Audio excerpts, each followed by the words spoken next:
Welcome to Make the Grade with the Success Doctor, Stephen Green, where you'll discover actionable strategies to help your student to reach their academic goals, to excel at standardized testing, and to plan for the college admissions process painlessly.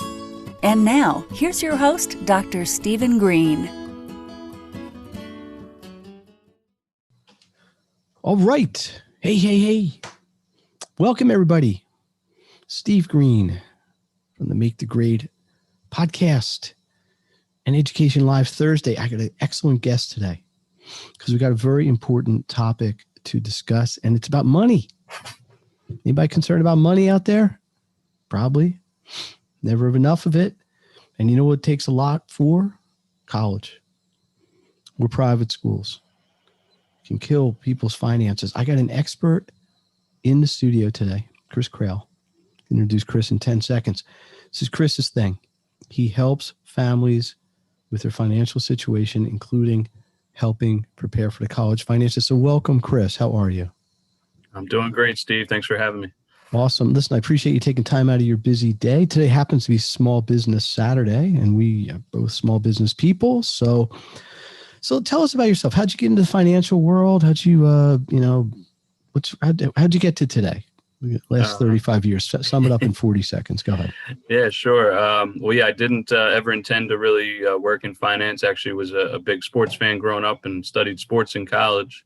But I realized that wasn't really the career path for me. I had a conversation with my sister-in-law, who's been a client actually of my companies for several years. And, she mentioned about her rep was looking for some people. So, I found out about what we did, how we help families, and decided to get involved. Started part-time and realized how many people need help with this stuff. Like you said, a lot of people are concerned about money, and that's nothing new. But I think this year's, even come, the increase there. So it's been good. Families need help, and that's what I'm here for. Well, without, I don't know what word to use, bemoaning all the terrible effects of this COVID thing. One of them has been a lot of people haven't been able to do as much business as they have. Financials are stressed. Mm-hmm. One of the things I do hear about is just that there really is not financial intelligence or financial literacy taught. It's not a school subject. I'm sure they teach accounting or maybe even finance a little bit, but it's not something that, unless the parents make a point of teaching kids the value of money and maybe how interest works and things like that. It's probably not something kids are going to pick up on their own under most circumstances. So let's start out with this. My audience typically for this podcast are parents with children. Okay. So are there some tips you can give them right off the bat? Because my goal is to give people actions to help them help their kids to set up their children for financial success. I'm not talking to everybody's going to be a billionaire. But I'm just saying, let's not carry huge debt, right? So, give us some ideas here, Chris. Yeah, no, there's a lot of ways, but you're correct. I mean, most kids, unfortunately, are not going to really get that education in school or things like that. So it kind of is up to the parents to learn it themselves and then teach it to the kids. And so, one big thing is, teaching kids to, save a portion of everything they earn. The general rule of thumb is 10%, you can say 20% or 5% or, everybody's gonna have a different number. But, if you put away, we'll just say 10% as an example of what you earn right at the beginning, as soon as you get it, that money's going to be there for you for a rainy day, for an emergency, possibly part of that should go towards future savings. And that's a great start. For anybody, just to learn that habit. If you learn it as a kid, you're going to continue that habit as an adult and much less chance of financial pressure later in life. Yes. And I think the point you're making, you didn't say it's exactly this. I'm going to put words in your mouth a little bit. It doesn't have to be a huge thing. It's not like you're going to take $1,000 of every 1,001 you make. It's the habit of putting a little bit aside and being disciplined with it, right?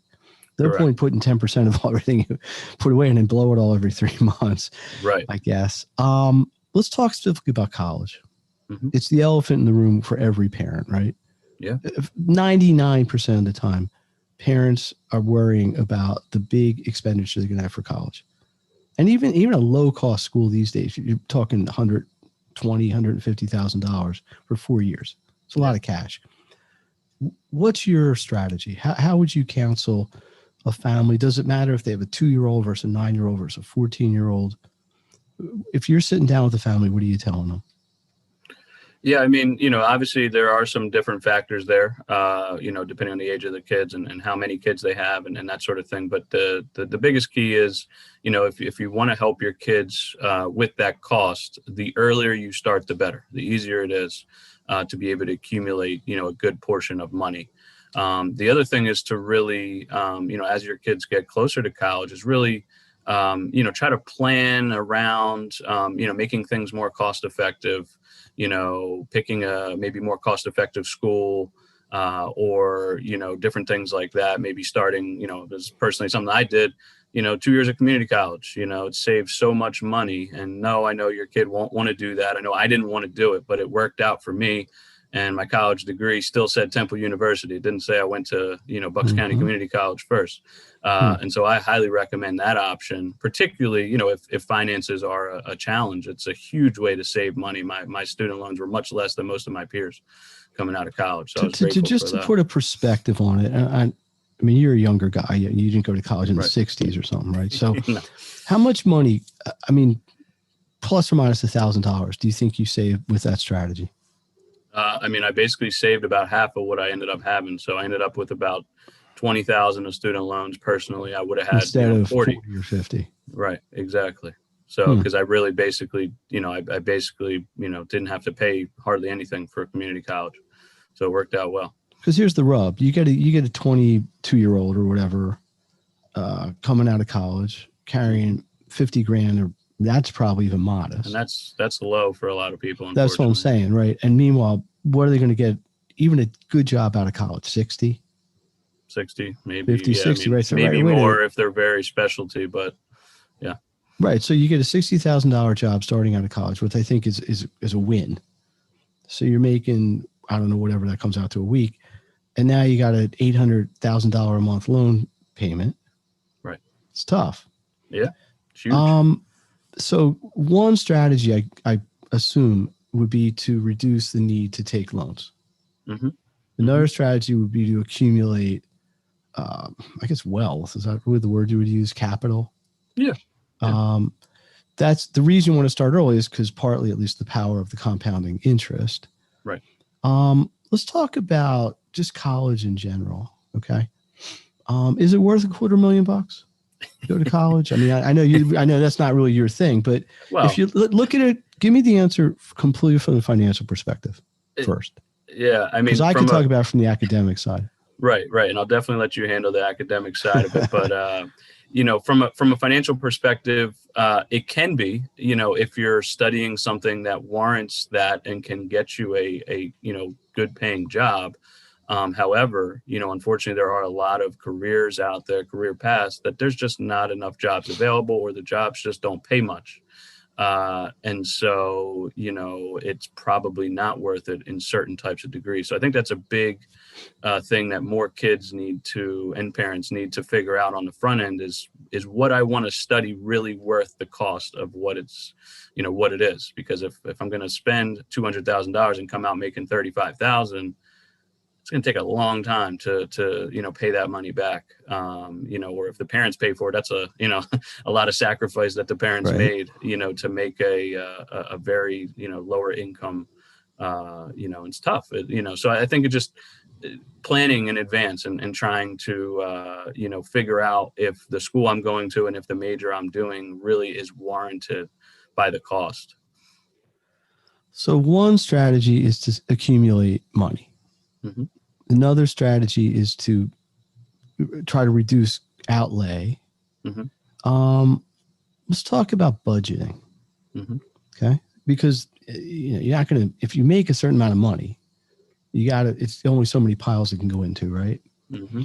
So what are some ways maybe you could counsel a family or a student on budgeting, controlling expenses?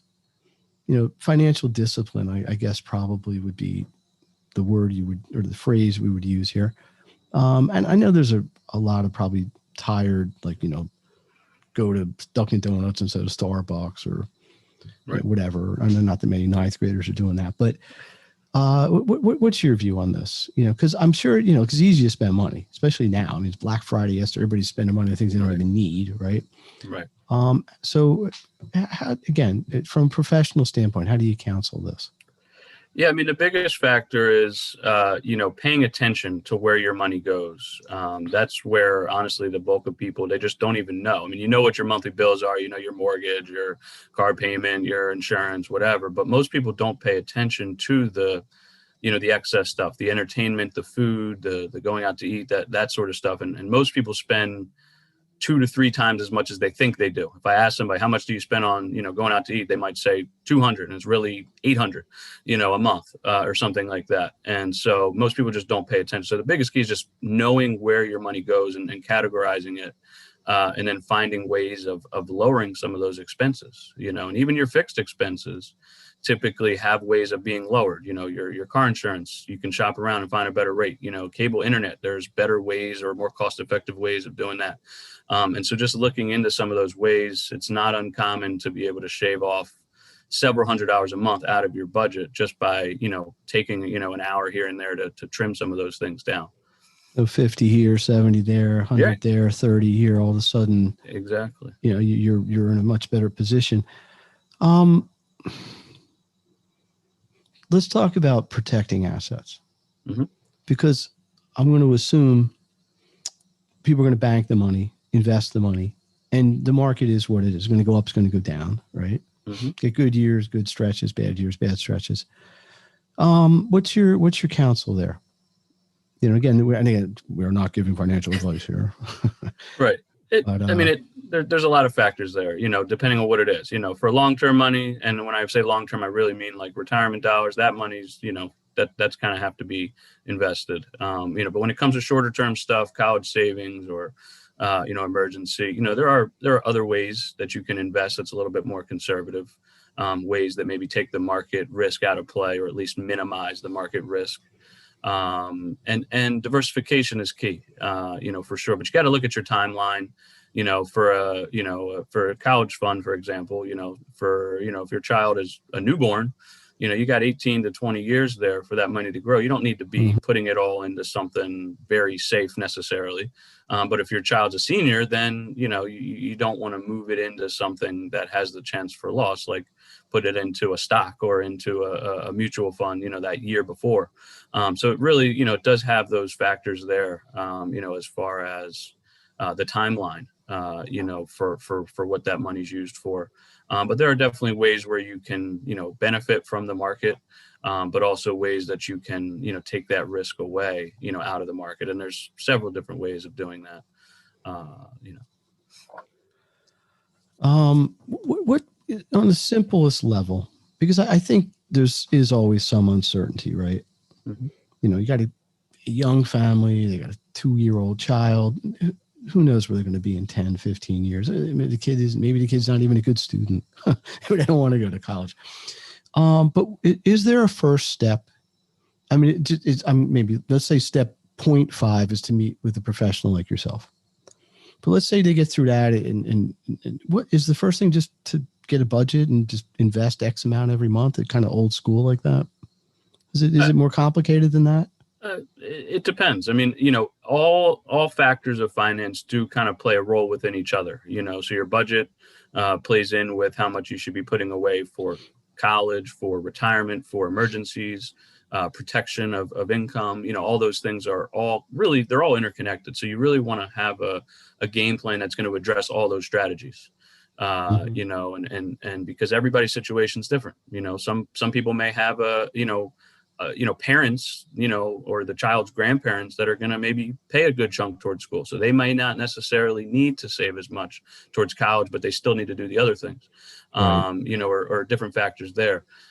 So it is a complicated thing for sure. And it's a personalized thing, but that's where, seeking professional help that can really look at all those factors and figure out what one can do.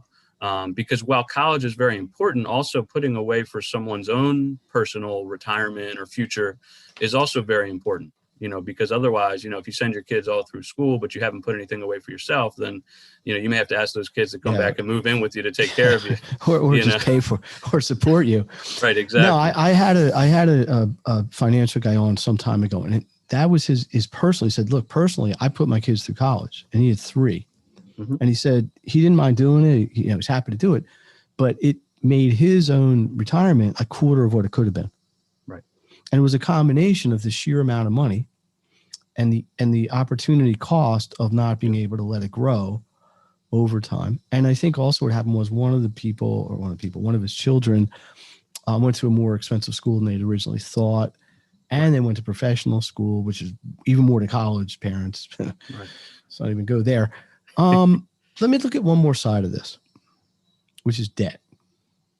Okay, 4-letter word, debt, right? Nobody likes to have debt, but it's part of life sometimes. Is there anything in particular a family can do that's already got carrying some debt? Because if you got a lot of debt, it's hard to save.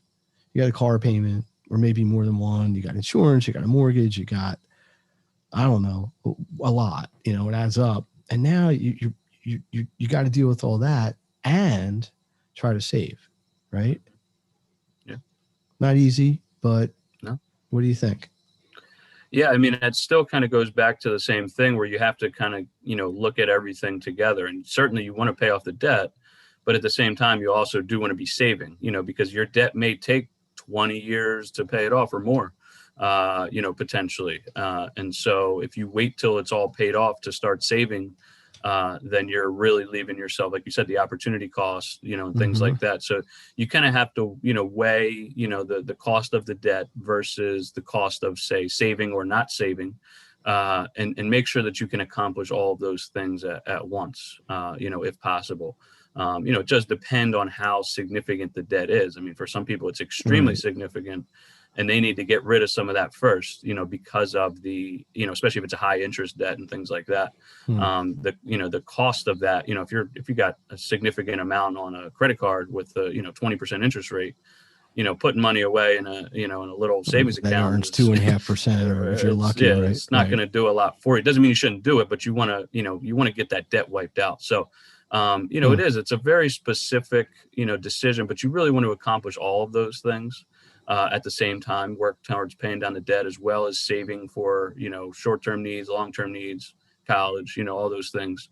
But it comes down to a personal preference as to what is most important for that individual. Like you said, that person you talked to before wanted to, chose to put the kids through college, and that was his personal choice. And, he maybe hurt his retirement, but he was okay with that choice, so it just at the depends. time. I think now he might regret it looking back, maybe now he's 68, but but knowing that and knowing how it's going to affect you, allowing people to make their own choice there, as to what they think is more important to them, is the factor there, and just, allowing them to figure it out. So it's a personal preference, obviously, with the advice along with that, but just so someone knows, what is going to happen if I do this, what's going to happen if I do this, so that you can have a couple different maybe routes that one could take, and then they can see what the approximate end results would be by taking, say route A, B, or C. And that's where a professional can kind of help them. Like, hey, if you do this, this is what it'll look like 20 years from now. If you do this, this is what it'll look like. And help somebody plan it out. It's kind of like a GPS, right? If you're, going to use a GPS to go somewhere, you got to know where you're starting and where you're finishing, and the GPS gives you step-by-step directions. That's what a, solid, financial game plan can do. It helps you get from point A to point B.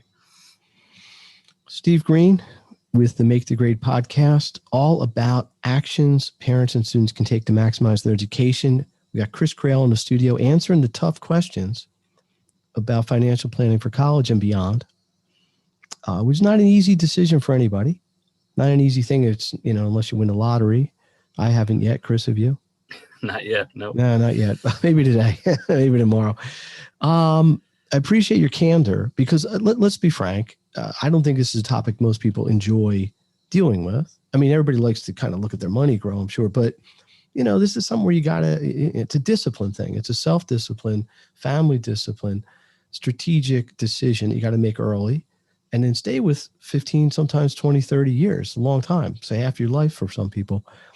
Can you, without breaking confidentialities, can you share any sort of case studies or success stories, maybe of clients or families that you've worked with where, they came with some sort of issue maybe, and you were able to coach them through a process, and now they've kind of come out the other side of the tunnel, and, things are better? Is it just like an example that might drive this home a little bit more? Yeah. I mean, I'll use one using debt, because I think that's, one of the most urgent concerns for a lot of people. I had a client that had, they had a house, they had a second house, they had, some credit card debt, different things like that, personal loan. I think between all of that, it was about $600,000 in debt. And their track, to pay off that debt, if they kept going on the route they were going, they would have died before they paid it off. There was about 100 years to pay all that off. And, them seeing that was obviously, very heartbreaking. But then I also showed them a plan where they could, continue on the same path that they were doing, just readjust a little bit slightly, but pay the same monthly payments they were making, and they could actually be out of debt in 11 years. Big difference. So huge difference. And so they're still in the middle of their plan. They're not complete yet. This was a few years back, but they're on track right now, and they're wiping some stuff out. And this is without any additional income necessarily. Correct. No additional income. This is just a modification of their spending habits or their saving habits. Yep, exactly. Just reallocating some money differently, and then paying things off in a particular order that made more sense, made the most sense, as opposed to the route that they were going. It was just, they were spinning their wheels, they weren't really getting anywhere. They slowly pay things off, but on the track that they're on, like I said, cutting it down from 100 years, to about 11, and possibly even faster than that. If they do apply extra money, it could even be faster. So, they're on track right now. They probably will come in right in that kind of 10 to 12 year range. They should be getting rid of it. And they've changed some things. They've become more disciplined themselves. It certainly hasn't all been me. They got to make those decisions themselves. Right. It's up to the client to do all those things. But, that's and just in the area of debt, that's one of the many factors, one of the many things that can be done is just allocating it differently, and showing someone a better way, of doing that. So, that's just one of many different ways. But I think I said, like, debt is just a huge problem for so many people, and so many people just can't see that light at the end of the tunnel. And it just becomes depressing, to see these big, monthly bills they're spending every month. And that, especially if it's credit card debt or something, the balance just doesn't go down. It seems, I'm paying my $200 a month. It's not going down. It's not going down. Yeah, I paid off $40 out of whatever. Well, exactly. Listen, what you're really saying, I can really relate to, because in a way, we're both coaches. Mm-hmm. I don't know if that's the best choice of word, but I'm going to use it. You're a financial coach. I'm an academic coach. We can give people what we believe is fabulous advice. I can't force them to do it. Sometimes I'm working with a student. I know this is what you want to do. This is how you got to do it. Can you handle it? Yeah. And then they go into the test or whatever, and they just don't do it. Can't explain why. Same thing with finances. Yeah, I'm going to save $150 a month, Chris. Well, this month I decided to buy a new shirt and whatever. Yep. It's easy. It's so many temptations, right? Is there anything, I ask a lot of my guests this recently, and we're going to kind of come into a wrap up soon, but look, we're still in the middle of this COVID thing.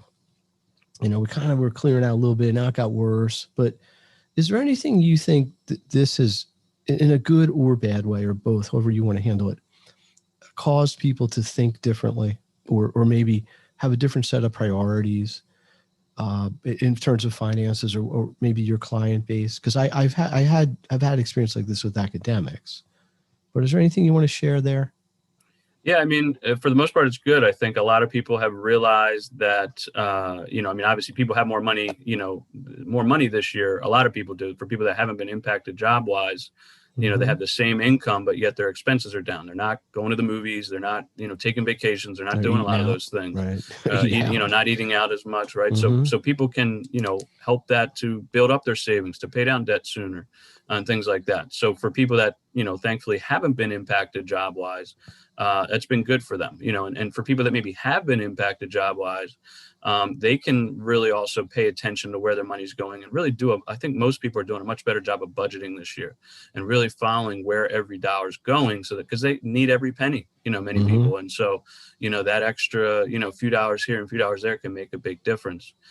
So I think overall, financially, I think it's actually been a good thing for many people, not necessarily on, their whole financial picture, but just over the habits and the disciplines. So that, for the people that, have had some issues, they're going to come out of this, more prepared, I think, than they were before, because many people were very ill prepared for this. A lot of people didn't have the savings they really should have had, different things like that. So I think, if and when something like this ever happens again, I think most people will be a lot better prepared next time, if they've chosen to make the right decisions and learn from this. So, I think, well, I mean, look, pandemic or none, there's always cycles, right? You get better years. You get everybody get unexpected expenses. One day my shower leaked at a $1,200 repair. I wasn't happy paying it, but I didn't want to flood my house every day. Sometimes these things just happen and you plan, but you can't control.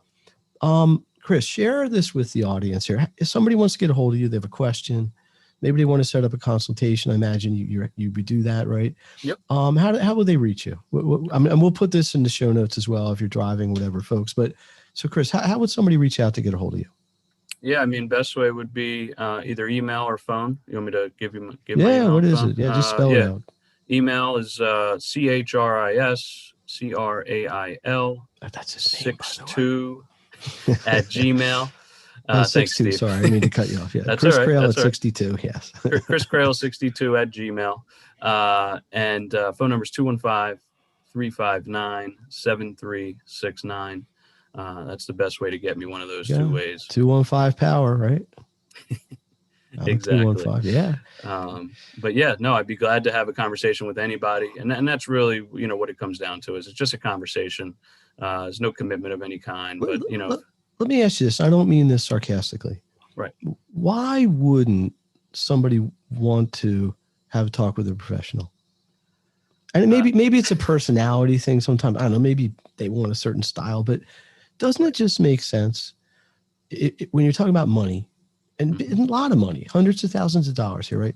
To get a professional opinion by somebody who does this professionally every single day at no risk, right? If they don't like what you have to say, they can go somewhere else, right? Is there a reason why, you can just dispel right now a fear you see commonly in people, or a mindset that you can just say, hey, listen, guys, I get it. I understand why you think this way, but just let it go. Yeah. I mean, there's two things that I see most often. The one is that people just think they know it all. And, they think that they know just as good as anybody else. That one happens sometimes. What's more common is I think people are actually scared of knowing what their situation really is. They know they're not where they should be. They know they're behind maybe for what their goals are, and they don't really want to see it. They don't want to face the reality of where it is, which I think is common in life. When we're trying to lose weight, we don't really want to know what our weight is. I'm going to wait till I lose 10 pounds before I check the scale. And so, I think that's just common for us. Let's dispel that myth right now. It doesn't matter. Okay. I don't want to know how bad it is off for me. Right. I know I'm in bad shape. I know I'm unorganized. I'm a terrible disciplined spender or undisciplined spender. I just got to let that go and get a better plan. Yeah. Yeah. I mean, that's the best way, because I see it happen a lot. A lot of people are like, oh, let me pay down some debt and then I'll call you back. It doesn't make sense. I can help someone, get in, improve that situation much quicker, or, any other professional. So it's much better to just get that help right away, seek advice. And like you said, if you don't like what that person has to say, there's no pressure there. It's a conversation. Chris, you got any big plans going on, like family? I mean, just socially, or nobody's going on vacations right now, I suppose. But yeah, unfortunately, anything big for 2021 on the drawing board here? Hopefully, that once we get past all this later next year, we can take a trip. Nothing planned yet. We've just decided to hold off on any planning. So just doing some home repairs, making home a little bit more convenient for us since we're spending so much time there, and just trying to get out there and, enjoy life the best we can right now. So there we go. I like the attitude. Love the positivity. Steve Green, my guest, Chris Crail, financial consultant, advisor, planner extraordinaire. Appreciate your time, Chris. Thank you, Steve. The Make the Grade podcast, all about actions parents and their children can take to help them maximize their education. Chris, one last time, just give a quick plug, who you are, what you do, why somebody should reach out to you. Thanks again, Steve. Really appreciate the opportunity. This has been fun. Chris Crail, financial coach, consultant, whatever word you want to use. I like the coach one, Steve. You can reach me. You can reach me at chriscrail62@gmail.com or via phone 215-359-7369. And glad to have a conversation. See if there's any ways I can help. Beautiful. All right. We're going to wrap this one up. Make the Grade podcast is done for this time. See you all next week. Thank you very much, Chris. Thanks everybody out there. Be sure to leave some comments. Let me know what you think. Let me know what you want to hear about. I am planning my content calendar for next year. All the podcasts, January, February, March, April, May, June, July, August, September, October, November, December. Trying to get all the subjects lined up, trying to get some guests lined up. I'm going to be some solo stuff, some guests coming in. Let me know what you want to learn about. Let me know what's going to help you. Thanks again, and see you next time.